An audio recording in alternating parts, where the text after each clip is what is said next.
Teman-teman, kalau misalnya punya pertanyaan atau ada ide topik buat kita sharing bareng, bisa langsung tulis di komen aja ya. Thank you. Didn't even ask me what I wanted. You made them assumptions. Clearly not your forte. Clearly don't be fucking. You've been fucking liars. Thought that I should let you know. And you was talking freaky, like you was gonna show. I started losing interest. I started to zone out. Hai, ketemu lagi sama Mama Yum di sini dan terima kasih sudah mampir ke channel YouTube aku dan sampai di video ini. Aku ingetin lagi, jangan lupa buat subscribe dan nyalakan lonceng notifikasi biar kamu tuh gak ketinggalan cerita-cerita seru yang bakal aku kasih setiap malam Jumat jam 7 malam. Jadi emang dibikin sih jadwalnya malam Jumat biar sekali-sekali gak serem-serem amat gitu. Atau mungkin besok mau cerita serem. Oke, tonton terus video ini sampai habis ya, karena kali ini aku akan lanjutin cerita dari video sebelumnya, yaitu tentang masa kehamilan dan juga menyusui untuk ceritanya semoga sampai Joanna sama Levi. Oke? Kali ini tentang kehamilan kedua yang jadi anak pertama sekarang, yaitu Joan. Itu karena pengalaman sebelumnya, jadi ketika hamil Joan itu lebih dihati-hati banget, lebih dijaga banget. Yang sebelumnya mungkin aku masih bisa nih pakai mobil manual, tapi pas ketika Joan itu udah bener-bener aku karena masih jauhan sama suami kan, masih pisah sama suami, maksudnya suamiku di Jakarta LDR gitu loh, bukan pisah gimana-gimana, enggak. Jadi aku masih di rumah orang tua. Jadi kalau yang sebelumnya aku lebih sering di rumah Jakal nih, sekarang aku di rumah Purwo. Rumah Purwo tuh rumah orang tua aku. Itu langsung pindah tuh barang-barang semuanya pindah ke kamar bawah, ke kamar tamu. Jadi aku bener-bener nggak naik turun tangga. Itu pas kehamilan Joan, udah kamarnya dipindah di bawah, perintilannya dipindah di bawah, semuanya baju-baju gitu. Terus habis itu aku waktu itu udah nggak kerja. Jadi waktu itu udah online shopan aja sih, jadi lebih santai kan kegiatannya.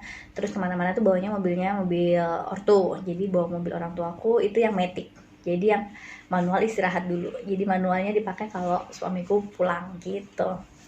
Di kehamilan kedua ini semuanya lancar, semuanya baik, nggak ada masalah. Dan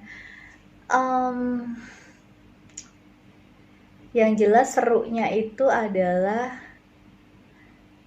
pecah ketuban lagi. Jadi di usia kandungan, sebenarnya kan usia kandungan yang udah siap lahir gitu kan, di usia 37 minggu. Nah itu ceritanya pagi hari nih udah direncanakan, itu hari itu kita mau jalan-jalan ke Candi Sambisari karena deket dari rumah tuh, dari rumah orang tuaku itu Candi Sambisari. Rencananya udah beli jimbol juga, jadi memang udah persiapan kan untuk melatih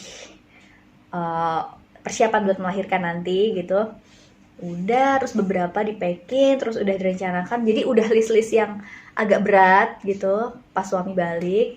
Itu karena pas libur lebaran. Jadi suami lumayan lama kan baliknya, jadi udah di plan tiap hari mau olahraga bla bla bla bla bla dah. Jam berapa ya, kayaknya pagi kok, jam-jam 5:30 apa jam berapa pas aku bangun tiba-tiba piok gitu langsung basah semuanya. Nah, karena sudah pengalaman sebelumnya kan, udah tahu nih, udah ketuban, langsung bangunin suami. Nyoh, ketubanku pecah gitu. Ya udah, jadi yang karena suamiku waktu itu kan nggak nemenin tuh pas ketuban pecah tuh, dia udah agak panik gitu kan. Akunya yang santai, udah tinggal ganti baju, pakai pembalut buat nampung ketuban. Terus ya udah santai biasa aja, udah kayak udah nih bentar lagi nih berarti lahiran. Itu akhirnya ke klinik pagi-pagi, sampai sana dicek itu udah ada pembukaan, tapi masih belum, kayak udah ada pembukaan berapa ya, mungkin setengah apa 1 gitu, pokoknya udah ada gitu kan. Akhirnya dikonfirmasi, dicek beneran ketuban, ya udah langsung masuk ke klinik. Waktu itu di klinik Indira punya dokter Pio. Nah itu masuklah ke situ, udah langsung rawat inap, udah dibilang, Mbak kita nanti lahiran ya gitu. Jadi di tanggal berapa tuh, 3 Juni 2019 dari pagi. Terus serunya lagi tuh pas Joan itu ada yang lahiran juga, yang mau lahiran juga sama, yang mau lahiran juga, cuman bedanya kondisinya itu aku udah masuk duluan nih, dia tuh baru masuk siang-siangan apa sore gitu loh, jadi kamar kami tuh sebelahan. Terus susternya tuh udah bilang, atau bidannya, pokoknya mbak yang jaga itu udah bilang, Mbak Rum di ruangan dulu ya, di kamar dulu ya gitu, soalnya yang satu lebih nggak bisa nahan sakit, jadi aku tuh dinilai tuh lebih bisa menahan sakit, jadi kayak cuman dielus-elus ketika kontraksi datang, dielus-elus cuman gitu-gitu. Jadi mamaku tuh sampai bisa lihat tuh, wih anakku tuh bisa nahan sakit gitu, sedangkan yang sebelah itu benar-benar kedengeran suara teriakannya sampai sakit kayak gitu. Itu belum, maksudnya itu masih tahap proses pembukaan gitu loh. Jadi kami tuh kayak kejar-kejaran pembukaannya. Aduh nih siapa duluan yang lahir gitu kan. Nah terus habis itu udah mulai di bukaan 7 ke 8 itu aku baru ngeh gitu kan. Sampai aku tuh teriak, aku kontraksi sakit tuh masih bisa nahan. Tapi kalau disuruh nahan ngeden itu susah. Nahan ngeden tuh susah gitu, bener-bener susah gitu. Ya udah akhirnya udah sampai 8 udah mau naik, sebelah keluar duluan tuh, dia masuk ke ruang persalinan, bilang Mbak Rum sebentar ya di sini dulu ya gitu, Mbak Rum proses di sini dulu gitu kan, pembukaannya kita tunggunya di sini gitu, di ruang kamar gitu. Kenapa? Karena yang satu kan dia udah teriak-teriak kesakitan, jadi langsung masuk ke ruang persalinan gitu. Nah terus sambil menunggu dia juga bukaannya tuh, jadi bener-bener kayak ketika aku masuk ke 8, dia udah 9, kayak gitu loh. Jadi emang kejar-kejaran kan pembukaannya. Akhirnya jam-jam, kayaknya jam berapa ya, jam 7 apa setengah 8, aku udah masuk tuh, dicek lagi, wah udah bukaan 8 lebar gitu, udah mau ke 9 kan, udah siap-siap tuh. Ya udah masuk ke ruang persalinan. Ruang persalinan yang sana untungnya sudah lahir dan dia lagi proses jahit gitu kan. Ya udah, terus aku waktu itu juga proses sama Dokter Pio. Akhirnya pas sudah bukaan lengkap, berusaha buat ngeden, tapi tapi nggak keluar, ini nggak turun-turun. Terus akhirnya pas dicek ternyata aku memang pupnya keras gitu loh, jadi memang itu tuh mengganggu proses persalinan juga gitu. Akhirnya ya udah pupnya disuruh keluarin dulu, ditekan sampai jadi bidan itu sambil sama nampung pup, maaf ya memang gitu proses persalinan gitu kan. Akhirnya bener-bener yang keras tuh loh, yang bola-bola gitu. Ya udah, terus itu ketahan jadi 2 jaman lebih. Jadi tuh kayak turun, jadi kayak udah kontraksinya tuh kayak nggak ada lagi gitu. Ya udah akhirnya disuruh kita istirahat dulu. Terus aku makan minum gitu. Terus udah akhirnya karena waktu itu Dokter Pio lagi cedera, nggak bisa, dia udah izin, baru maaf ya ini nanti dilanjutin sama Dokter Astuti kalau nggak salah namanya, Dokter Astuti gitu. Soalnya saya nggak bisa ini bayinya, nggak bisa nerima bayinya nanti gitu, karena digip gini Pak ya, lupa aku. Pokoknya waktu itu lagi cedera aja Dokter Pio. Ya udahlah nggak apa-apa Dok gitu. Ya udah akhirnya sama Dokter Astuti itu bisa jam setengah 9. Habis itu Joan lahir tuh pokoknya yang langsung dipikirin adalah langsung nangis gitu kan. Ya udah, dia udah langsung nangis, udah puji Tuhan aman gitu. Masuklah ke ruang bayi, semuanya belajar nenenin dan lain-lain, dan drama dimulai. Drama dimulai adalah setelah lahir, udah selesai, terus Joan tuh belum mau nen, nggak bisa nen, karena memang ujung putingku tuh waktu itu agak datar gitu. Jadi susah, sampai dibantu-bantu juga sama bidannya kan. Dibantu, jadi akhirnya itu tanggal 3 Juni 2019 jam setengah 9-an gitu. Lahir Joan, sampai besoknya tanggal 4 siang-siangan itu nggak bisa. Maksudnya dia masih belum nen gitu loh, jadi nggak ada asupan masuk. Akunya sih santai, jujur aku waktu itu santai. Kenapa? Karena aku sudah tahu kalau bayi 3 kali 24 jam itu adalah batasnya gitu loh. Jadi nggak minum ASI, nggak minum apapun nggak apa-apa gitu, karena dia masih ada cadangan di tubuhnya. Setahu aku waktu itu seperti itu, jadi aku masih santai, masih kalem, oh it's okay gitu. Nah waktu itu DSA ngecek itu di tubuhnya, dipencet atau apa gitu. Menurut DSA dia udah mengarah akan kuning gitu, mengarah akan kuning. Ya udah, mau gimana lagi, jadi dokter bilang, Bu kita pindahkan ke rumah sakit ya gitu. Akhirnya cari-cari ke rumah sakit yang banyak teman aku di sana. kebetulan banget mereka tuh lagi jenguk gitu loh, mereka tuh lagi jenguk ke klinik pas lahiran itu. Kok pas lahiran, pas tanggal 4 itu, pas dokter setelah bilang ini harus dicek infeksi dan lain-lainnya juga, karena dari pecah ketuban sampai lahir itu udah 14 jam, jedanya itu udah 14 jam. Jadi kemungkinan ada bakteri masuk tuh besar. Takutnya si Joan ini ada infeksi bakteri gitu karena dari pecah ketuban itu. Ya udah, akhirnya tanya sama temen yang lagi pada jengukin, mereka yang sibuk telepon rumah sakit, ada kamar nggak, ada bla bla. Ya udah, akhirnya masuk, dan itu kita cukup deg-degan, macet di jalan karena itu malam takbiran, tanggal 4, tanggal 5 nya itu lebaran. Malam takbiran. Oke, terus akhirnya dia masuk ke IGD, terus disiapkan untuk inkubator, semuanya disiapkan. Terus ya udah, akhirnya Joan pertanggal 4 malam itu masuk ke NICU sebuah rumah sakit di Jogja itu. Udah masuk di sana. Kalau di sana karena memang nggak bisa diapa-apain, maksudnya nggak bisa diapa-apain tuh kan, orang tuanya malah disarankan istirahat, apalagi aku gitu kan, ibunya kalau bisa istirahat ya, nggak usah di sini, nggak apa-apa gitu kan, ini sama kami malah tenang gitu. Terus diminta persetujuan juga, ini kalau misalnya nanti ada apa-apa, maksudnya ada apa-apa tuh gini, butuh cairan gitu kan,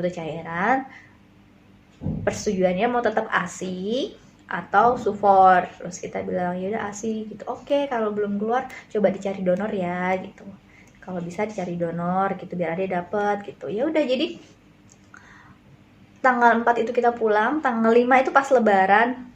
Kita benar-benar lupa pas lebaran.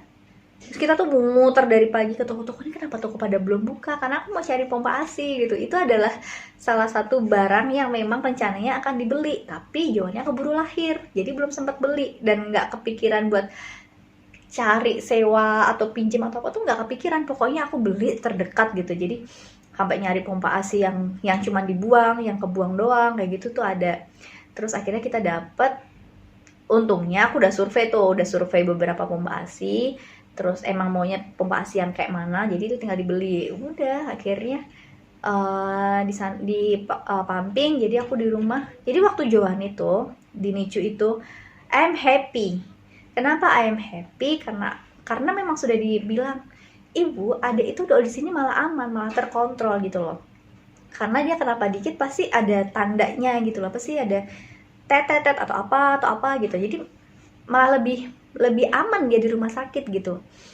Jadi ibu, ya udah nggak apa-apa, yang penting ASINya cukup, karena apalagi ASINya yang dari aku gitu kan, itu kan kolesterolnya masih banyak, nah itu malah meningkatkan daya tahan tubuhnya gitu. Ya udah, dan jadi tuh di tanggal itu aku juga ada pameran jualan piyama di JSM. Ketika aku datang ke sana tuh mereka kaget, loh baru udah lahiran gitu. Aku sudah lahiran gitu kan. Terus mana bayinya? Bayinya lagi bobo sama teman-temannya. Hah, gimana maksudnya? Ada di NICU. Kenapa gitu. Aku bilang, enggak apa-apa, gini aku udah cerita. Jadi aku tuh santai karena anak ini cukup bulan. Anak ini cuma 1 kali 24 jam. Setelahnya aku ada donor ASI dari kakak kelasku. Itu cuma sehari itu doang. Jadi setelahnya tuh Joan udah dapet ASI dari aku terus gitu loh. Dan banyak kolostrumnya gitu. Terus dia cuma dipasang alat-alat itu cuma sehari. Dan aku dikasih tahu, Ibu, adek ini cuma nunggu kultur bakteri aja gitu. Dia bayi besar, artinya bayi besar tuh di NICU kan biasanya prematur dan lain-lain. Nah ini tuh enggak gitu, dia sehat menurut menurut hasil yang 1-2 kali 4 jam dan lainnya tuh dia sehat, dia nggak masalah gitu. Jadi dia di dalam, benar-benar di dalam yang ruang inkubator, di inkubatornya itu cuma semalam. Setelah itu dia pindah ke box biasa, jadi tanpa bantuan lain-lain. Setelah itu dia kuning, ya udah kuning akhirnya disinar. Wajar ya, kuning disinar. Ya udah selesai sinar dia, jadi itu kan ada satu ruangan yang memang inkubator. Habis itu dia dikeluarkan di ruangan yang satunya, itu ruangan yang kayak box doang tanpa alat-alat gitu. Jadi santai aja lihatnya gitu. Ya, jadi cuma nunggu, dan puji Tuhannya keluar hasilnya itu nggak ada bakteri, jadi nggak ada kultur bakteri apa-apa. Jadi Joan aman memang. Ya udah sekalian kuningnya tadi kan, terus di sinar udah selesai. Jadi Joan itu 5 hari di NICU, 5 hari di NICU rumah sakit. Terus setelah itu baru deh kita bawa pulang ke rumah.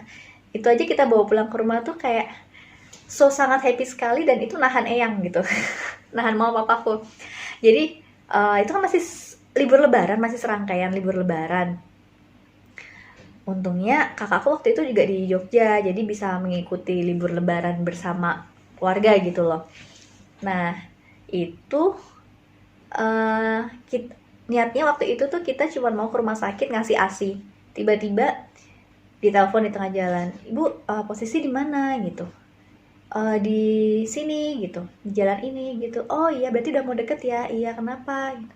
"Ini ada udah boleh pulang." Wah, langsung iya terima kasih. Udah sampai happy-happy-nya. Cuman dari happy itu tuh aku pernah nangis sekali.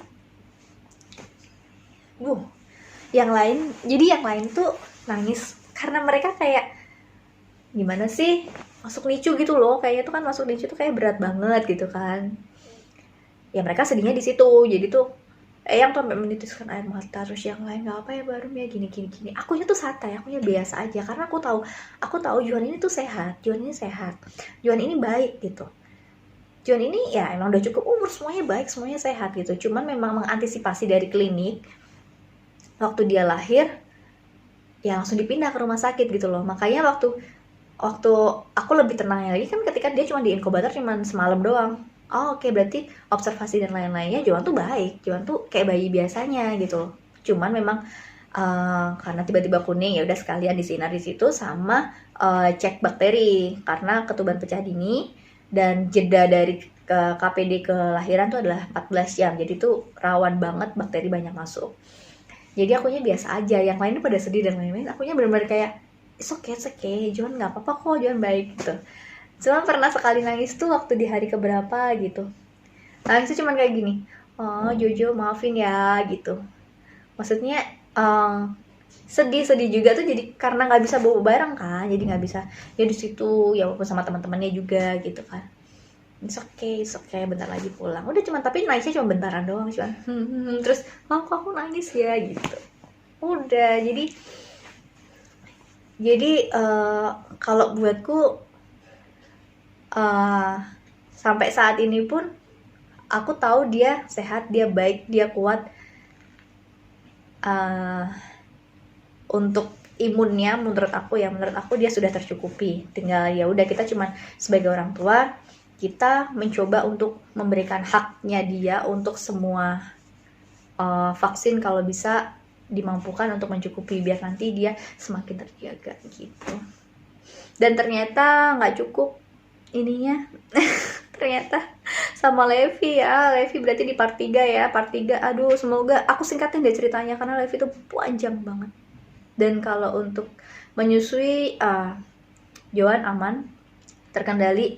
I'm so happy karena Joan itu masih cucu pertama. Jadi bangun tidur tuh Joan udah nggak ada di aku gitu. Jadi kayak tugasku tuh menyusui. Udah, jadi yang lain tuh ya berjemur tuh sama Eyang. Pas papahnya pulang ke Jogja itu full sama papahnya, tidur dikasih ASI dari waktu itu Joan harus pakai dot karena buat ngukur mililiternya itu dia butuh itu, dia harus sekian karena kan dia masih susah nenen waktu itu gitu. Jadi Jadi aku bilang Joan itu I'm so happy menikmati segalanya. Jadi ASIku benar-benar sampai aku bisa donor ASI itu karena sangat berlimpah ruah waktu Joan itu. Dan aku bisa nyalon yang rekor sih, kata teman-temanku rekor sih itu. Aku bisa nyalon cream bath, massage, pokoknya yang totalnya 3-4 jaman gitu. Dan mereka kaget, kok bisa sih? Bisa dong. Weekend, waktu itu weekend. Jadi bener-bener Joan tuh di rumah sama papahnya sama Eyang, mama cream bath. Oke, segini dulu videonya, segini dulu ceritanya dari Joan. Nanti kita akan lanjut di video yang ketiga, itu video yang terakhir tentang Levi, yang dimana anaknya sudah ulang tahun kemarin. Jadi mamahnya memang agak sok sibuk ya, karena memang kemarin kita Natalannya harus wirawiri gitu kan, jadi energinya masih belum full. Sampai ketemu di video selanjutnya ya, dan terima kasih sudah melihat video ini sampai selesai. Bye bye.